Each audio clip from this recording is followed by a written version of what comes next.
Ang kwentong ito ay nagsisimula sa isang magiting na bayani na nakikipaglaban sa isang Demon King na kung saan ay sinabi ng Demon King na kapag hindi siya matatalo ay magiging katapusan na ng mga tao sa mundo.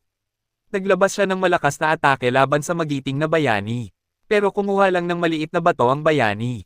At nang pinakawala ng Demon King ang kanyang meteoroid laban sa bayani. Agad naman itong sinalubong ng atake din ng bayani gamit ng kanyang nakuhang bato at binato niya ito. At naging dahilan ng pagkawasak ng meteoroid. Tinabihan ng bayani ang Demon Lord na itigil na ang mga mahihinang klaseng atake at magseryoso na sa laban. Gusto na niyang tapusin ang laban nila ng Demon Lord. Sabay nilang nilabas ang kanilang natitirang malakas na kapangyarihan. At sabay silang umatake at naging dahilan ng malaking pagkasira ng kanilang paligid. Pagkatapos ng atake na yon, parehas silang pagod at halos wala ng lakas at kapangyarihan. Gamit ang kanilang espada, sabay nilang nasaksak ang bawat isa bilang kanilang huling